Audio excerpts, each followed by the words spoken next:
Disclaimer. To the Pharisees and Karens out there. How dare you! All guests on this show do not reflect the opinions of the host. The purpose of this show is to have interesting conversations, stretch our minds, and grow. Not what we want! If you are looking for an echo chamber, viewer and listener discretion is advised. You talk about extreme.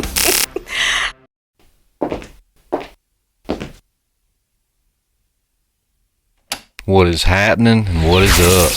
Hold out your glass, because we're about to fill it up. All things continually lead back to serpents, dragons, fairies, Nephilim, and fallen angels. In the distance looms a mystical mountain. As Mike Heiser used to say, if it's in the Bible and it's weird, it's probably important. At its peak, a great fire burns, concealing the Prometheus lens.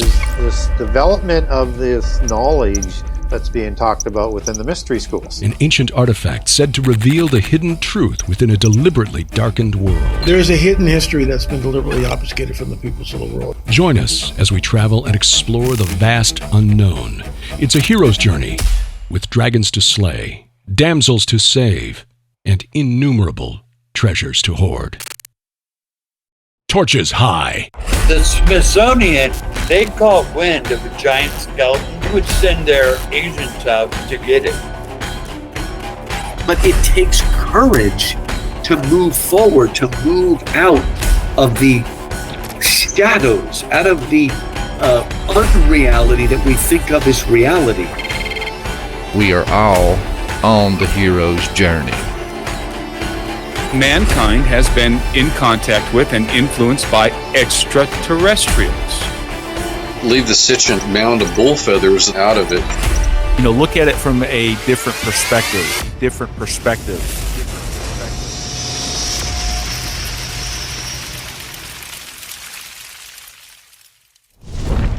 So if you all don't know, so this is Paul Dixon.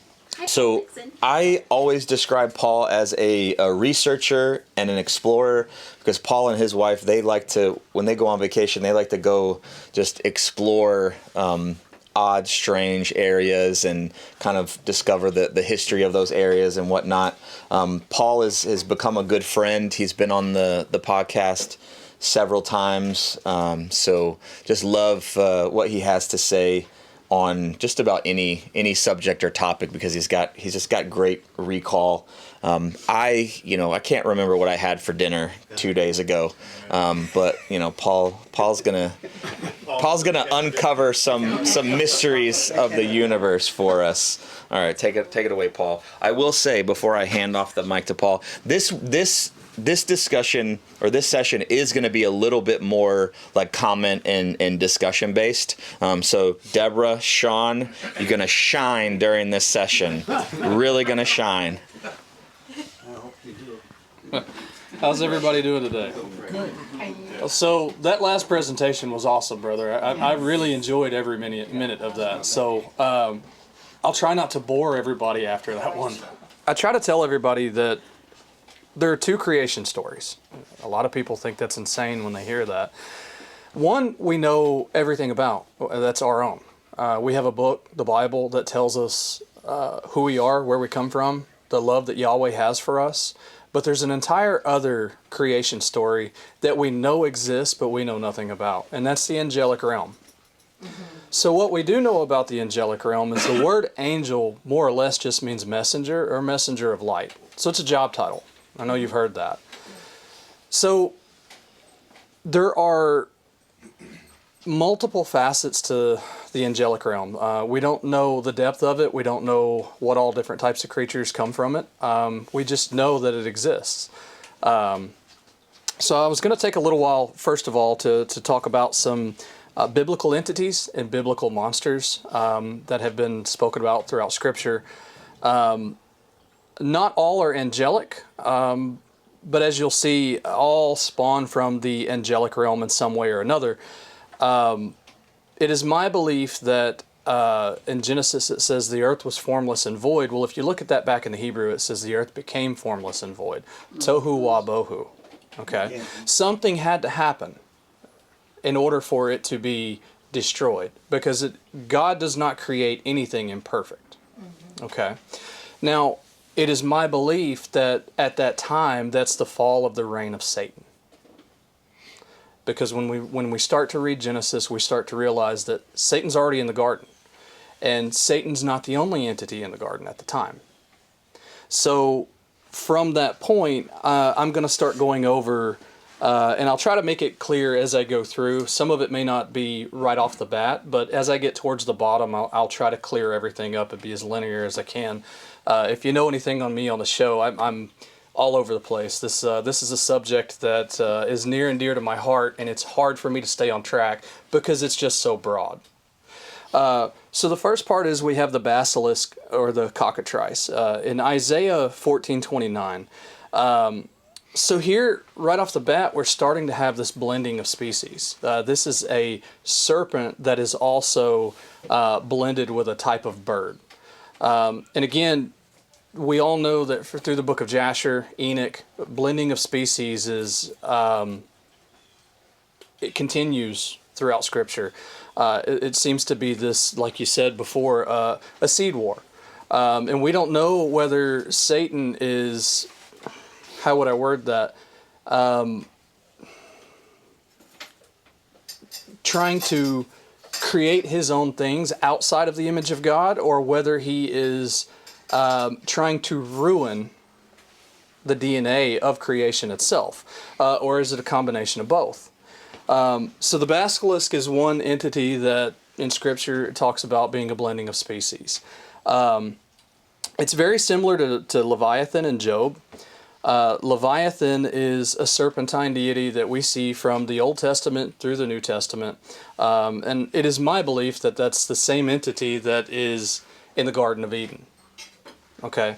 Now, the interesting correlation in my belief of these two is their similarities. I believe that the cockatrice or the basilisk is a form of recreating or trying to recreate the Leviathan. When you get into like South America, Inca, Aztec, Maya, they have this entity that they believe in called Quetzalcoatl. Okay, so here again you have this feathery flying serpent. So all throughout history you have this same entity explained different ways, with different languages, cultures, but they're all representing either A, the Leviathan, or B, an offshoot where they're trying to recreate the Leviathan for some reason or another. So we get a little bit further there in Job 40, the behemoth. Okay, the behemoth, in my opinion, is very similar to what we would talk about being a dinosaur. So it talks about the skin and the body being like rock, and it talks about the tail being like a cedar. Okay, so here is another entity in Scripture that would be monster-like. Okay. Nebuchadnezzar's beast, that's another type of monster in and of itself. He changes into a beast. A lot of people think that's like lycanthropia. Okay, lycanthropia is like a werewolf syndrome. Okay, a lot of people think that that's a curse that was placed on him, or that is a curse that was placed on him. But a lot of people believe that it's lycanthropia, that is, and that there's a line of that. That some people believe is carried on to this day. Let's see here. The Aluka. You'd mentioned Dracula before. You'd mentioned vampires in general. So the interesting thing about the Aluka is we're talking about something that in the Hebrew translates to horse leech, a bloodsucker of types. So a lot of people believe that when Bram Stoker come up with the term Dracula, it was a form of Aluka that he just translated and made it sound fancy. So here again, we're having this other form of monstrous activity. Okay, so then we go from there. We have the lion-like men of Moab in 2 Samuel. You want to pull up some of the scriptures and read some of those? Well, if you'd like to, we can, yeah. Okay. Yeah. And then, again, like I said, for this session, you guys have comments or questions? Yeah, please chime in. Paul loves to have a panel or roundtable discussion. So, you talk about the basilisks or the cockatrice, and you're talking about trying to recreate the Leviathan. And this is a question, I'm not making a statement, but it may sound like it. The Leviathan was like a titan, humongous thing, like a behemoth, and these other ones, are they going to be that size or like a smaller version? Of course, it's just conjecture, but I believe that it's a smaller version. And to what end, I don't really know, or to what reason. L.A. Marzulli talks about the breeding program, talks about UFOs, he talks about aliens and all this stuff. I do believe that at some point all this is kind of coming together towards one purpose and ending. And please, as you did there, please feel free to jump in. I'm usually just a podcaster. This is the first time I've done this, so I'm used to kind of communicating with everybody as we go. So I believe that it's all coming towards, like you said, one purpose. And I believe that over time, we're seeing in Scripture is warning us of these things taking place as they're trying to perfect their methods. Well, the reason I ask is because I do think there's a means to an end, and I think it makes more sense that they're smaller scale, so there's more of them and they can do whatever work it is. If you had 300 of these 8-mile long humongous things, they might be a little more noticeable. Yeah, Godzilla's exactly, and that's a prime example of how Hollywood is easing us into it. Exactly.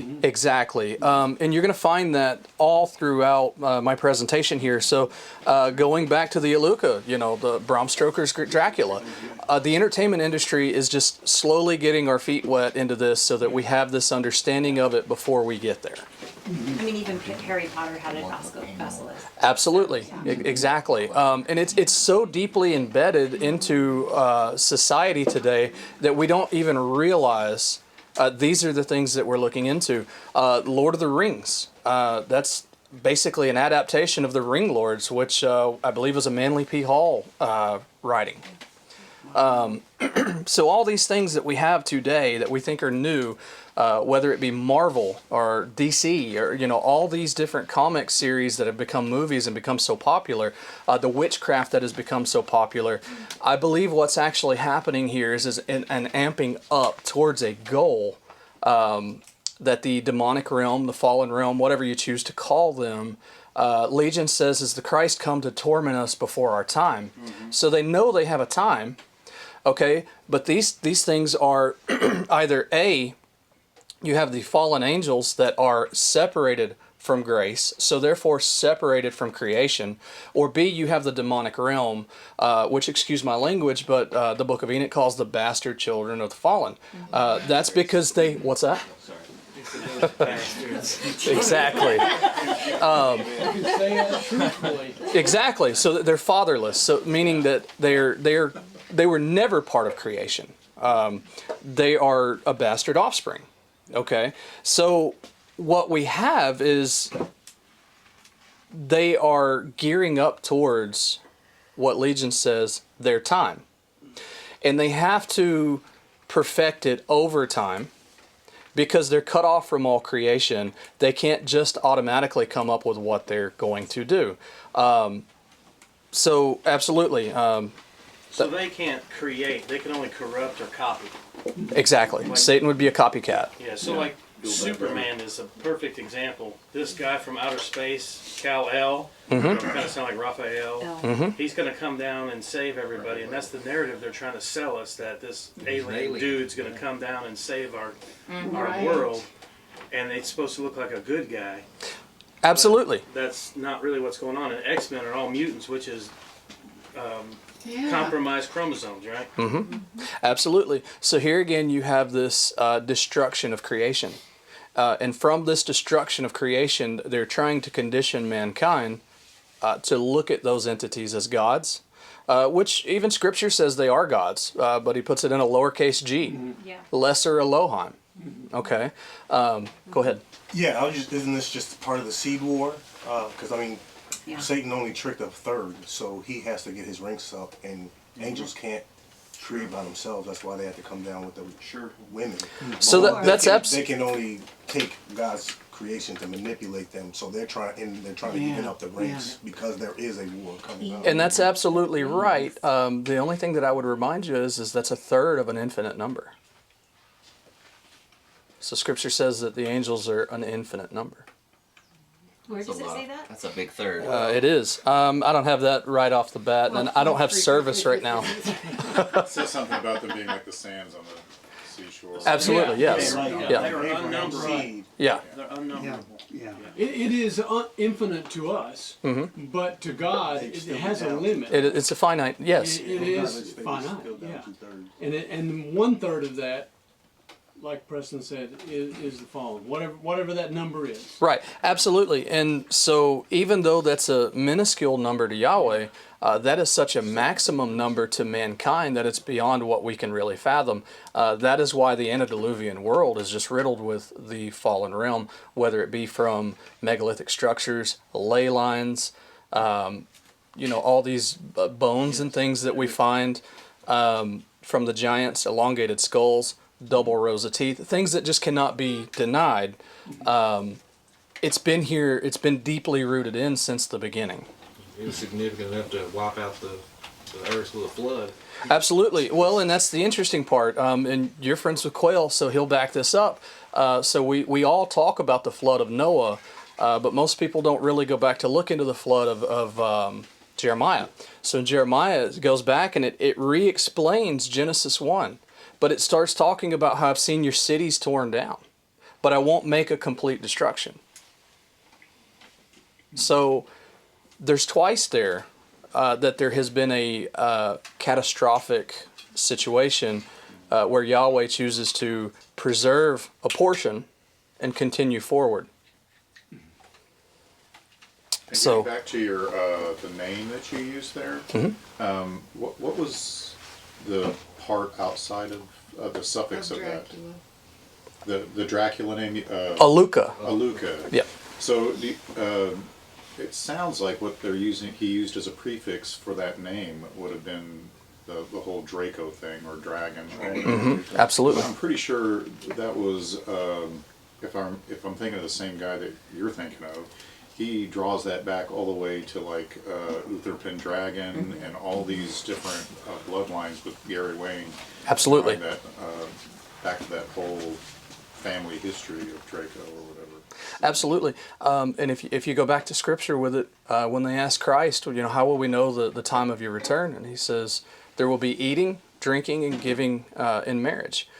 Well, that can't be as it's seen because we've been doing that all along.